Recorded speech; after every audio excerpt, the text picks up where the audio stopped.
All right, after much thought, we're on to working on this piece.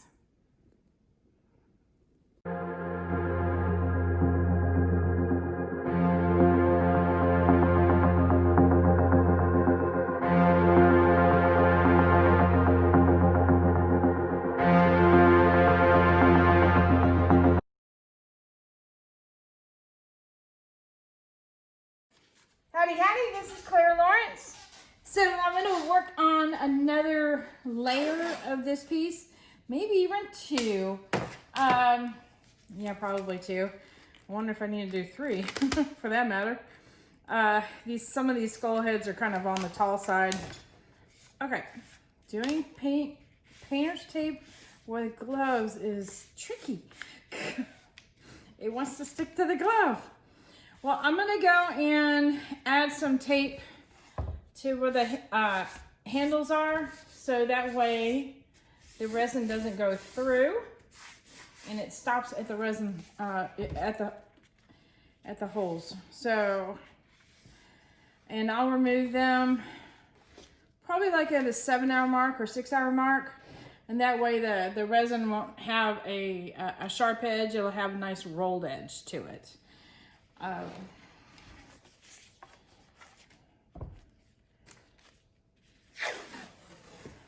If you're ever in doubt, go ahead and throw some tape on there. I should have done this without the gloves. If you could only see my face and my expressions.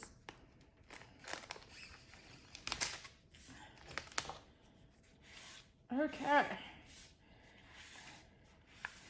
So this seems to be a fairly dark piece, meaning the background of the wood, the black crushed rock, and I've been trying to figure out what to do about the next layer because I want to keep it on the spooky sense, but add some interest. So I've been contemplating on color or, you know, smoky look to it, that kind of thing. And I think I have a plan. Oops. Ah. This tape really sticking. So this is what it's looking like on this side, and I just really make sure that it's pressed firmly around the handle parts, if anything, and then immediately below it. Because if it does seep through, it's going to seep through going down. So let me get the other side.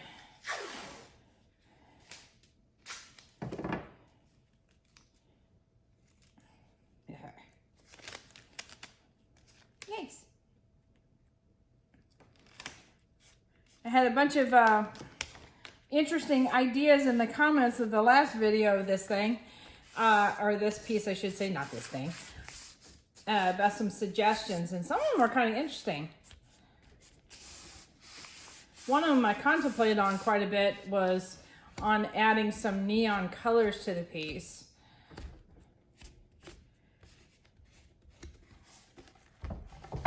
Don't know if I'm going to do that.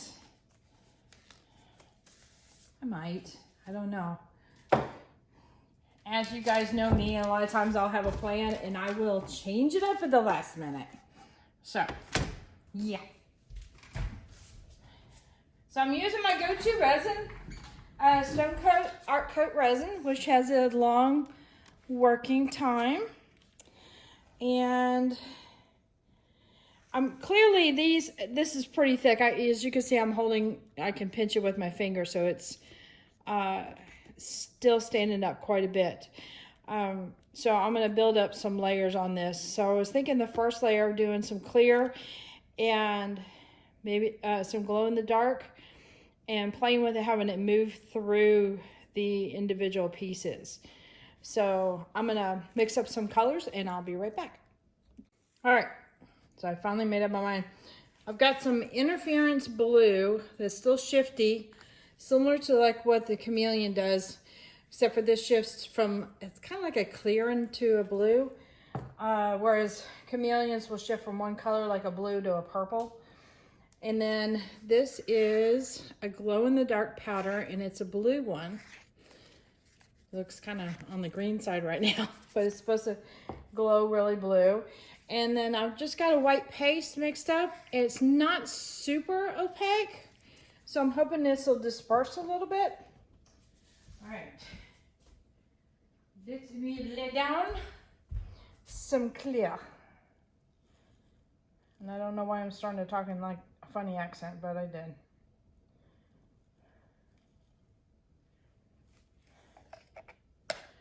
All right, that's a fair amount of resin.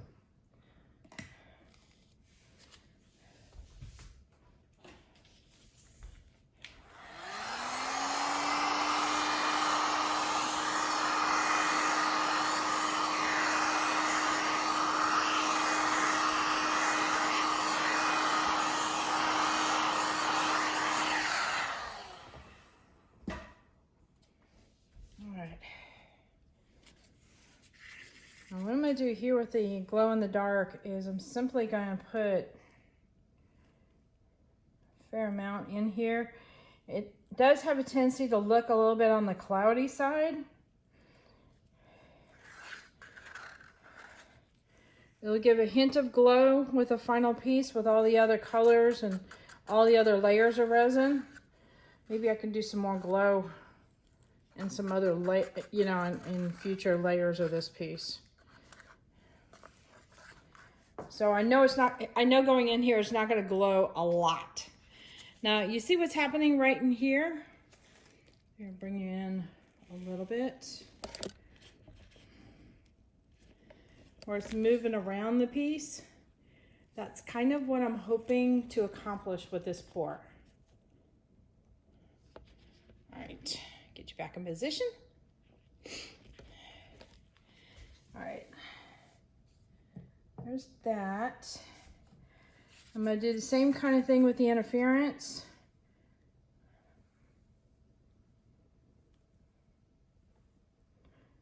This is mainly to interact and move amongst the pieces.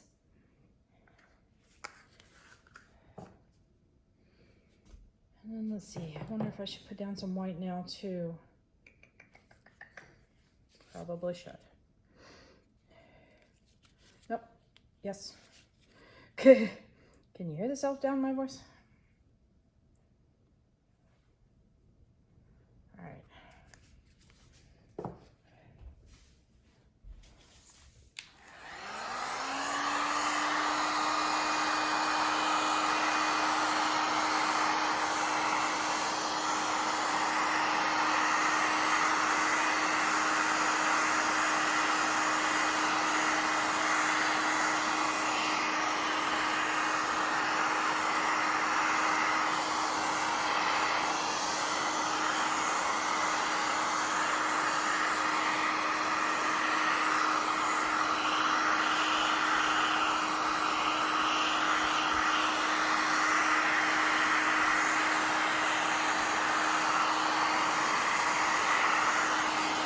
All right, I'm kind of really digging the blowing it over the skulls right now.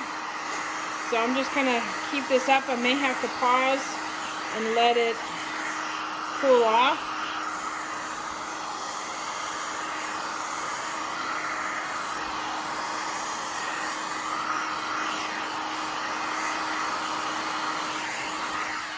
Yes, definitely.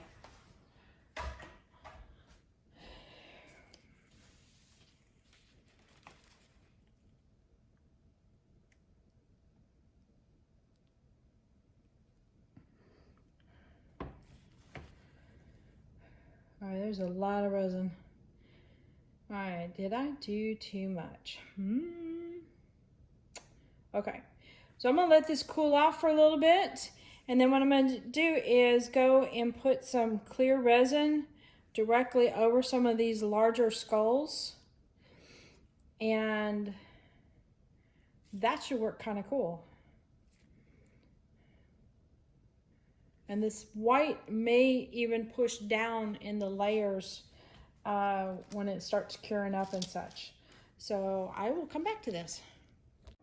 All right, this guy's cured up. Got some really nice areas here with a lot of depth going on. And we're ready for the next layer of resin because clearly we got some height issues here. All right, so I'm gonna keep this fairly simple. I wanna have basically clear, and I'm also gonna do some interference as well as some grumpy. And we're just gonna have that going on in the background because I think adding any more color is just gonna take it away right now. So this is like a pretty creepy.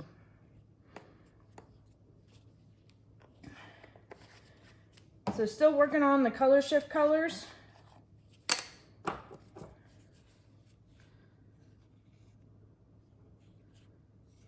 Sorry, gotta focus on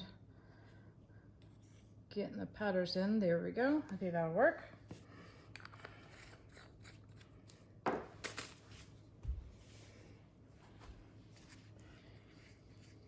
All right. So sometimes I find that doing simple is better, especially when you got a lot of things going on. And since there's, I'm just realizing I'm looking on, remember those itty bitty skulls? Yeah, they're pretty much obsolete right now and you can't see it, let alone all the little rocks. Oh well. But so I've got a lot of skulls here going on, different sizes and such, so there's a lot of detail with that as well as the detail in here. So not to interfere with that, I'm going with something that is transparent and just building up a little bit more depth and a little bit more of the resin to help get it to a nice flush. So that's the plan. All right.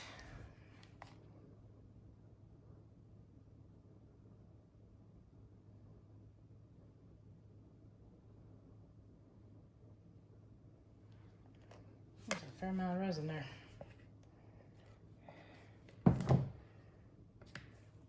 All right, it is a little cooler tonight.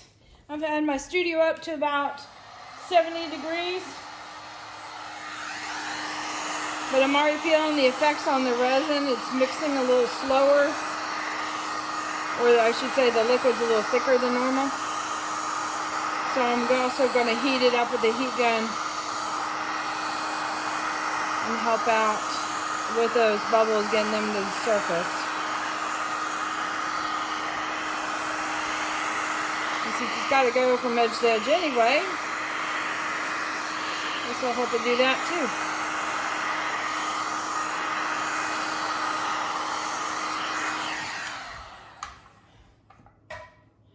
And again, I pulled the tape off from before and I reapplied it just to make sure that everything is all good and it won't go out the holes where the handles are cut out.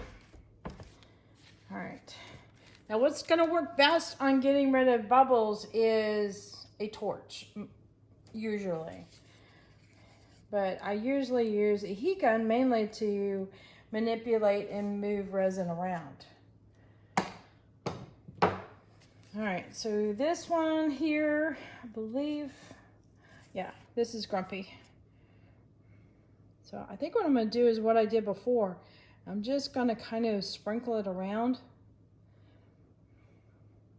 or wiggle it around if you wanna call it anything, because I'll be moving the resin around quite a bit too. And this will get out a lot of little thin lines. Do some squiggles, some thicker areas, some thinner areas.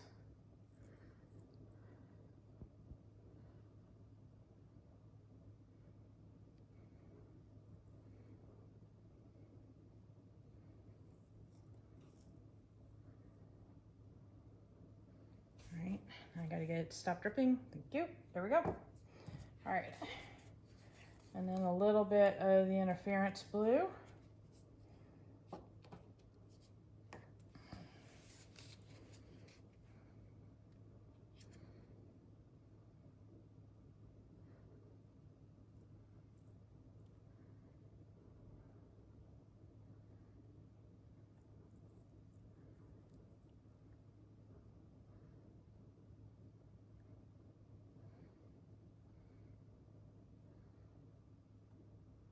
You can see how recently I mixed up my resin because it's still super, super fluid.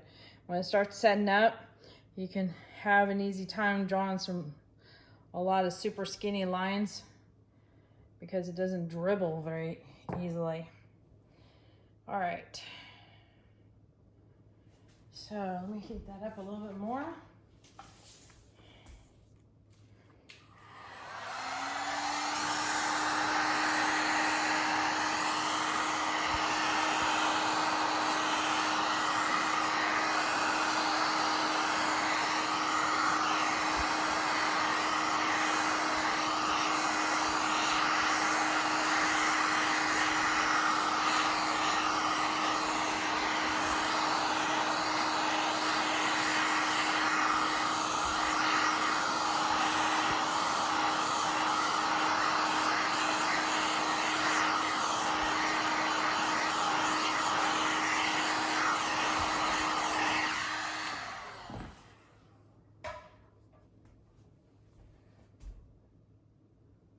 All right, have I done it again and added too much?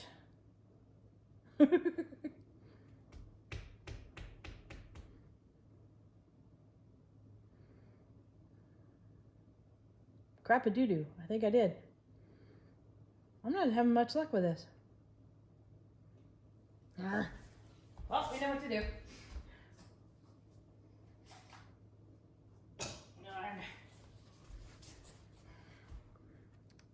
Sometimes some things go really well. Sometimes things fight you the whole way.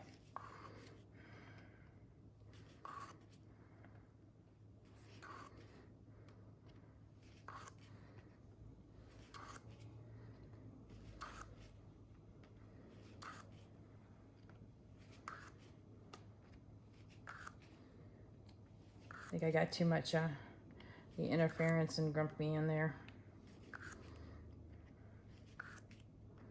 Either that or maybe it's my resin's really cloudy because it's cold. That might be the case. Well, my gut says to go ahead and remove some of it. I'm gonna do that right now, so.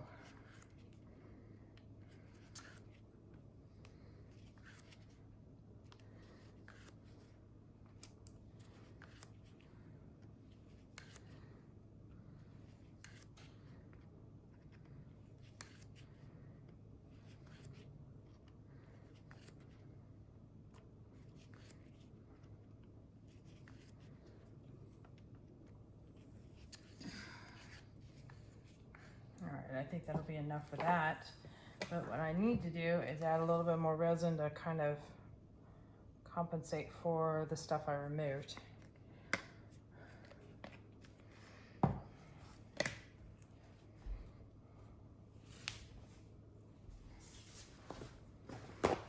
Do you have moments like that where you just you have a project that fights you and fights you?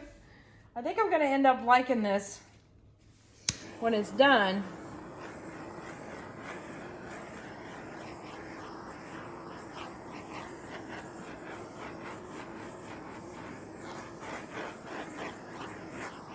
It's supposed to be really heavy too. All right.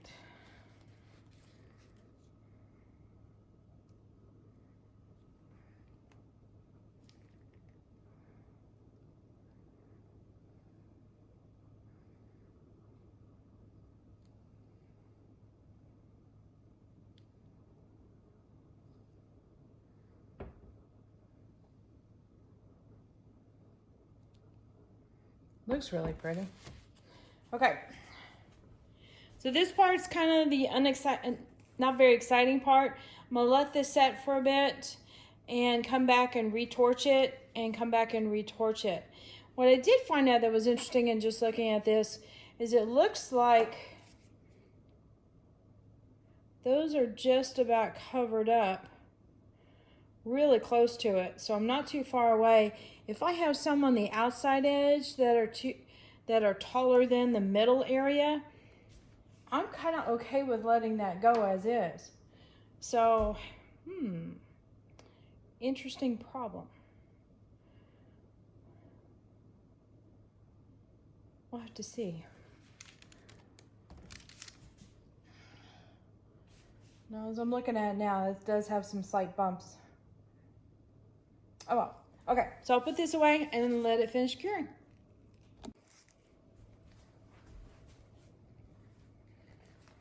All right, this guy's cured up and it's ready for another coat of resin. This is gonna be one heavy tray.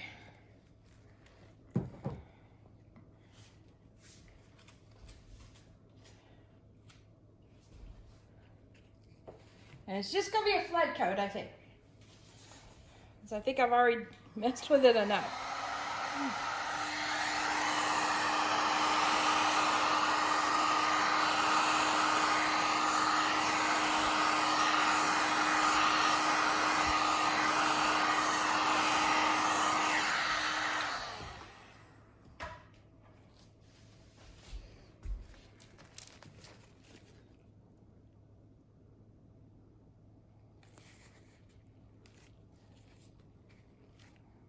And I thought my dragon tray was heavy. Whew. It's got this one. It's got it beat. Terribly sorry, got a phone call in the middle of that. I have to be mindful because my daddy could call and they are still in their bubble, just like probably a lot of people's parents are. And we're helping them out as much as we can to make this process a lot easier for him. But he still needs me to, you know, have his back with mama and such. All right. Yeah, this definitely looks like this area right in here is going to get nicely covered up. But for some reason on the outside, and it may be that the tray had a slight bow to it, wasn't completely flat. So the tray on the outside, there's some of these guys that do rise up a little bit and bump up. And I'm okay as long as it has a nice flat area in the middle.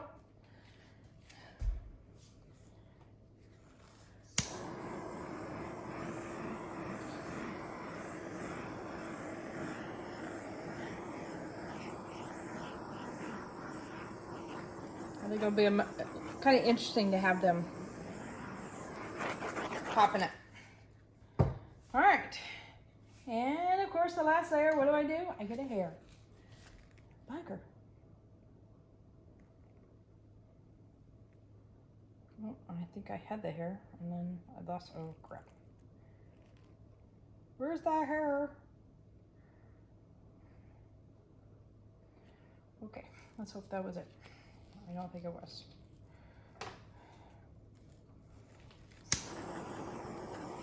Nope, I don't think it was. The hunt for the hair. Aha, got it. Eureka. All right, we'll put this up and I will do a reveal outside tomorrow. I think the sun might be really nice for us because this thing is gonna be sparkly like crazy. Later. Well, this guy is done. It's cured. We'll let it cure a little bit longer before I sand it up, and I'm gonna round off some of the edges like right here just to make sure they're nice and smooth. But it's done. It's heavy, listen. It ain't going anywhere, I'm sure. All right, zoom in.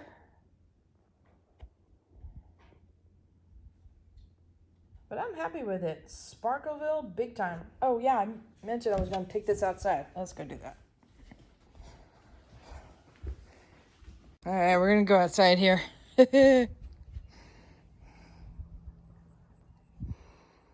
Crazy sparkles.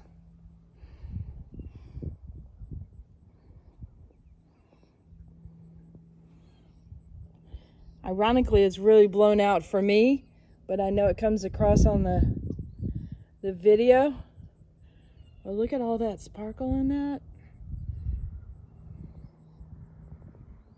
I'm happy with it. It's like creepy pretty.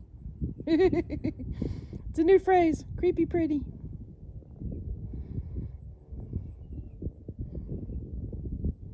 All right, I think I got about 20 pounds of resin in here. Actually, I don't know, but it really does make a thud. I don't think I want to add any more.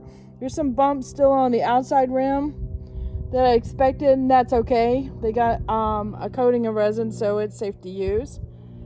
So, yay. Alright, later, y'all.